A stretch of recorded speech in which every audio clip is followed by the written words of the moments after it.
All right, guys, welcome back. So we are continuing on with our form for our Mexican visa, okay, and we are on section 2, Datos Complementarios. Okay, so let's get started.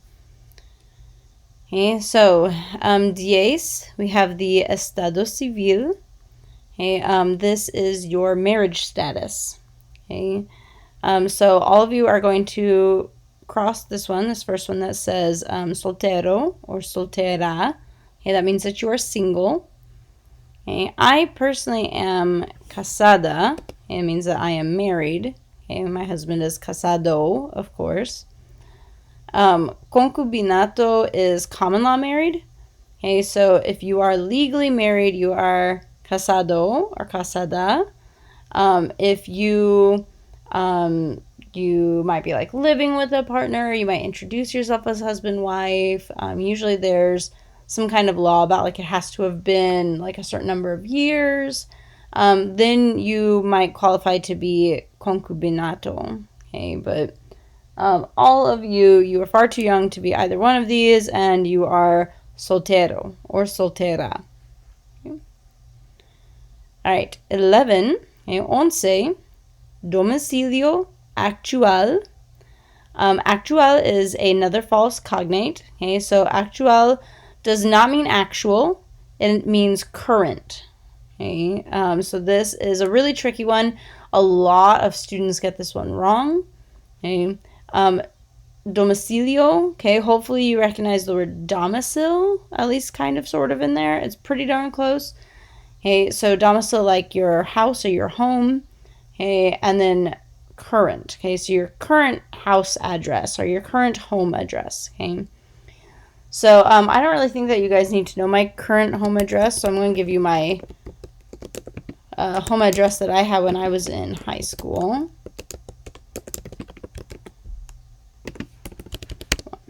Okay. And telefono, that should be a really obvious one. Okay. I will also give you my high school telephone number. Okay. That phone number is not in existence anymore. I think it just like buzzes through to nothing. Okay. And then your correo electrónico. Okay, so correo is like mail. Okay, so hopefully you can figure out electrónico, mail, okay, is your email, of course, right? So mine is, or at least my school one, r7.net. Okay. Excuse me. All right, and then your ocupación. Okay, I am maestra de español. Okay. For you can kind of choose.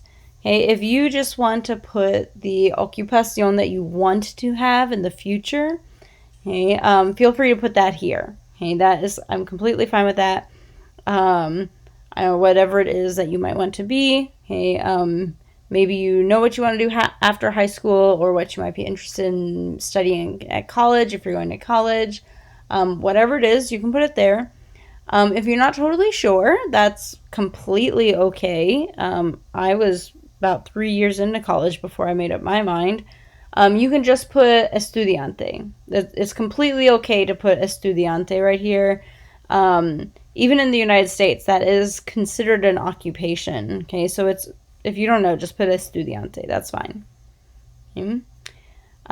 15, nombre de la compañía o institución.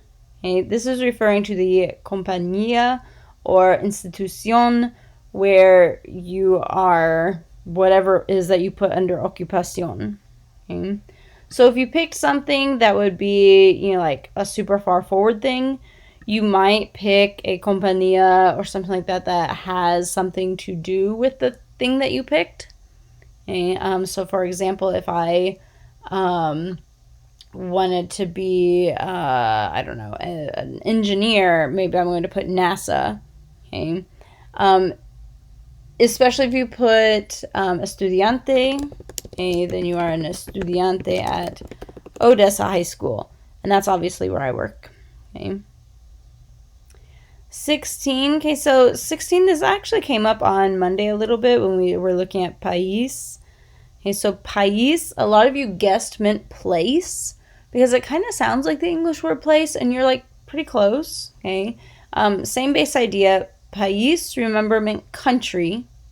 Okay, lugar is actually our word for place. Okay, and residencia, hopefully you can figure that one out too. It's like cognate.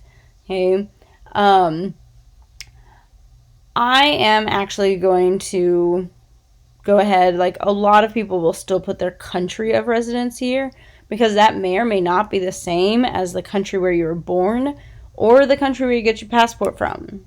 Okay, you can sometimes, sometimes people get a little more specific, right? Like I might be able to put Missouri, right? Estados Unidos. You do not have to, okay? Estados Unidos is completely fine enough. 17, okay, cuenta con legal estancia. Okay, this is just basically asking, like, are you in this place, wherever you put as your lugar de residencia, are you in that place legally? So, yes, citizen, I was born here. Okay, 18, okay, you don't have to actually, like, understand 18. It has to do with whether or not you have a criminal record. Okay, so hopefully you might have noticed the cognate penales, okay, like penal system, right, like the justice system. Okay, en Mexico o en otro país. Okay, so have you had a criminal record in Mexico or en otro país, como los Estados Unidos, right? So, no, claro. Okay.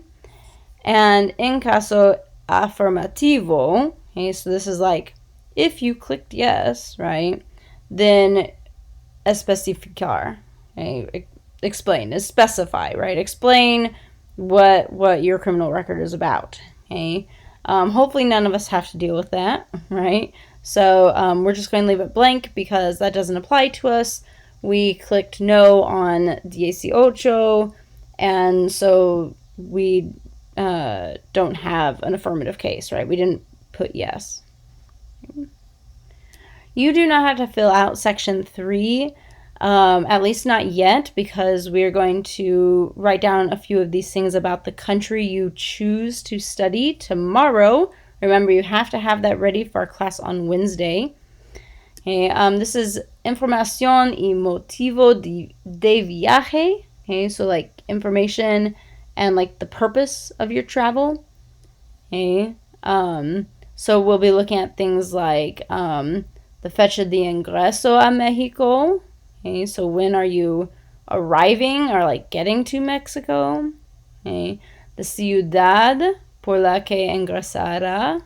Okay, like the city that you are going to arrive in. Okay, how long you're staying. Okay, temporalidad. Okay. I find this question really interesting. ¿Ha visitado Mexico? They want to know if you have ever visited Mexico, like you have visited Mexico before, yes or no. And then this is a fairly common one, right? ¿Ha sido deportado de Mexico? Have you ever been deported from Mexico before? Like you came on a visa like this and then like stayed too long. Okay. Again, okay, en caso afirmativo, if you put yes, you have to indicar la cosa. Okay. Stayed too long. Maybe you got a job when it wasn't allowed on that visa, whatever it might be. Okay.